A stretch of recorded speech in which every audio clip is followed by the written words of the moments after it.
And we've now had to now watch this back and forth between this other fool, Elon Musk, who must have had a ketamine attack, as they are sitting here going back. Now this fool Elon calling for Trump to get impeached.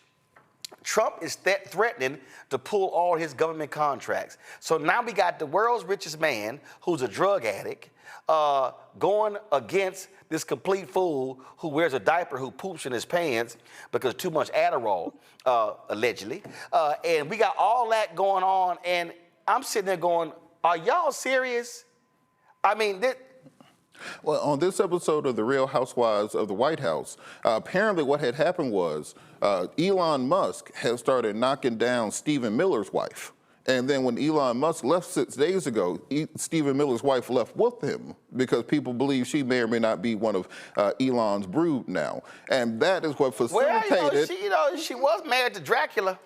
And that may have facilitated the beginnings of these falling outs. Steve Bannon started talking about this over a month ago, where he said Elon will be out. So this was part of that Stephen Miller, Steve Bannon cabal that decided that they could not execute their full ultranationalist agenda. Now, it's not that Elon was the good person in this situation.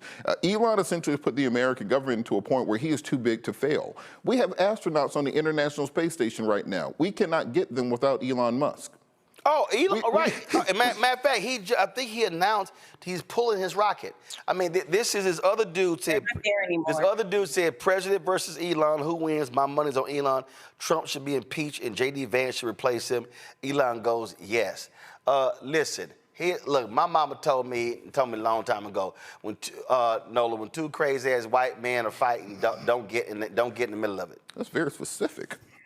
Listen, I pop my popcorn, honey. She is ready because this is juicy. And I am dead serious. Like, this is so interesting to me. But, Elon was very honest about why he backed Trump, because he knew he would have been in jail. Like, he was very upfront and honest about that. So when he looks around he would have been in jail. He would have had to account. Right. He had to be accountable for a lot of the things that he was doing, right? Because he was kind of like operating with impunity, pretty much. So he understood that he had to align with Donald Trump to keep his interests safe.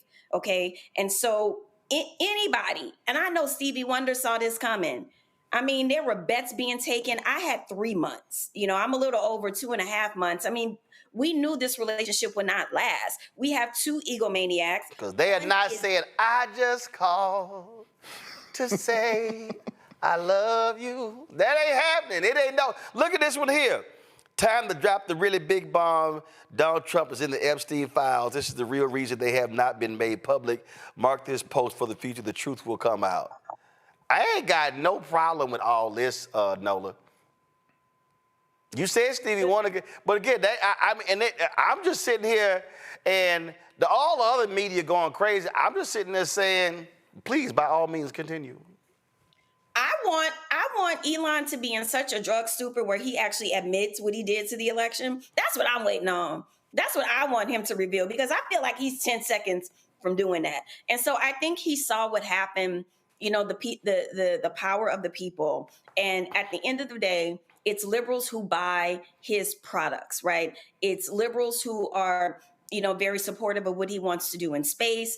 He, in many ways, he went against his own interests, and he saw that in a very real way. And Tesla checked him in a very real way. So a lot of this backpedaling, I actually don't know how much I believe this is actually real. I feel like we need to see more, but Trump is very vindictive. He probably beats you in petty, Roland. I'm not certain, but this is going to be ugly before it gets fixed. And Steve Bannon is having a field day, honey. He out there, he cannot stand Elon Musk, so he's having a field day.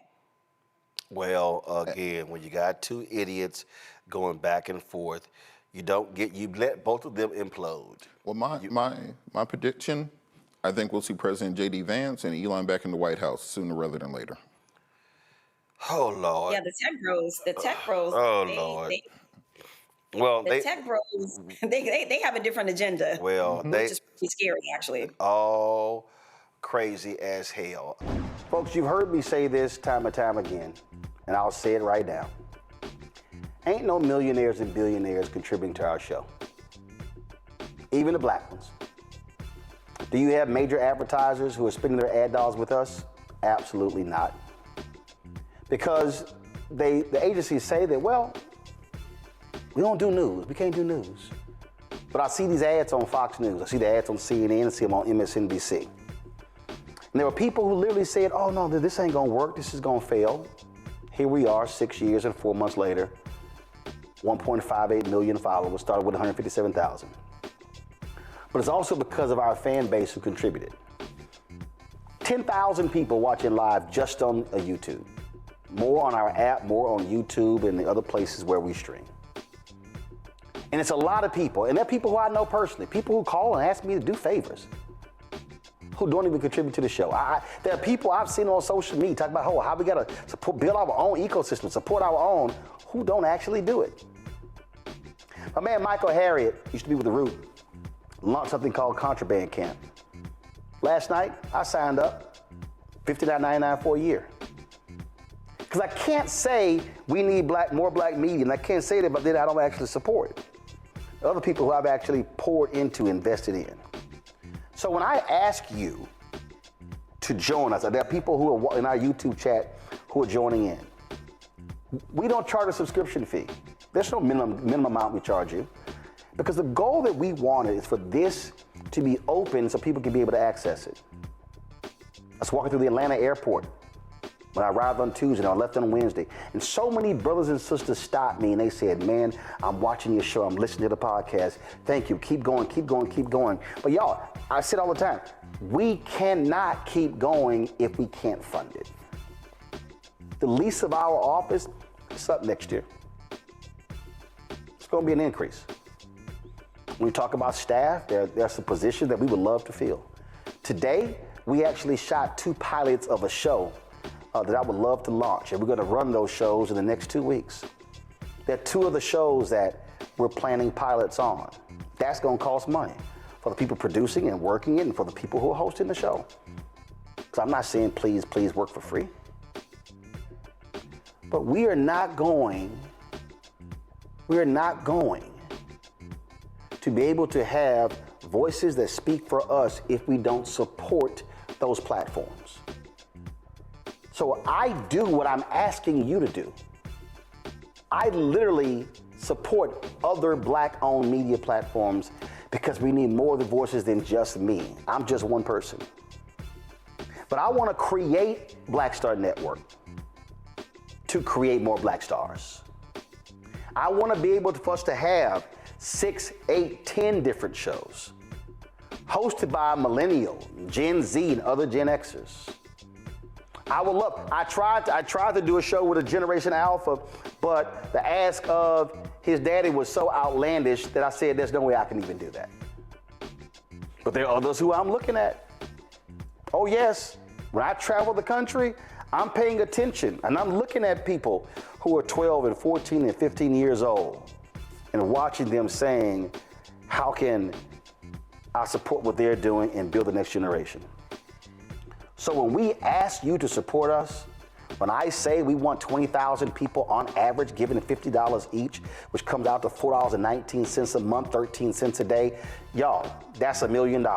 That $1 million from those folks is huge.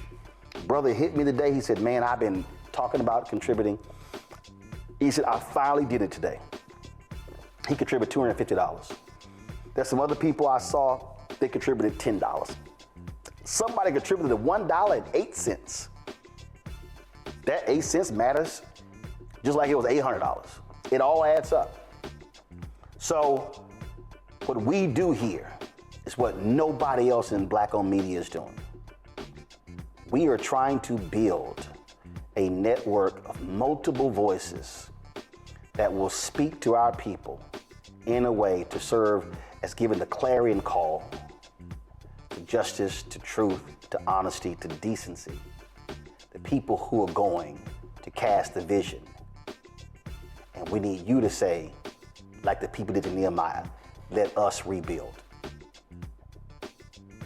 I would love for all the people who are watching, would love for today for us to raise $100,000. If 2,000 people gave $50, and there's 10,000 of y'all on YouTube right now, We hit that easy. You can't give us direct on the Cash App because they shut down our accounts. So you can use Stripe. This is the QR code. I posted the link directly in the YouTube chat. But if you want to use Cash App for Stripe, it's right here. This QR code, if you're listening, go to blackstarnetwork.com. If you want to give via PayPal, PayPal is paypal.me/rmartinunfiltered. Venmo is venmo.com/rmunfiltered. Zelle is roland@rolandsmartin.com, roland@rolandmartinunfiltered.com. If you want to be old school, send your check and money order. P.O. Box 57196, Washington, D.C., 20037-0196. Hello, I'm Isaac Hayes III, founder and CEO of Fanbase. Listen to what I'm about to tell you. The window to invest in Fanbase is closing. We've raised over $10.6 million of our $17 million goal. That means there's room for less than 6,370 people to invest in Fanbase for the average amount. The minimum to invest in Fanbase right now is $399. That makes you an owner in Fanbase today. Go to startengine.com/fanbase to invest. Why? Because current social apps have taken advantage of users for far too long, with content suppression, shadow banning, harmful racist content, and no real tools for monetization and equity. Fanbase has over 1.4 million users and counting, allowing anyone to reach all their following and monetize their content from day one. Social media is the new TV, and whoever owns the apps that distribute that content have the opportunity to own potential billion-dollar companies. While big platforms with uncertain futures are failing to serve their users, Fanbase is stepping up to fill the gap. Don't wait until it's too late. Invest now, invest for yourself and your future. Go to startengine.com/fanbase and own the next generation of social media.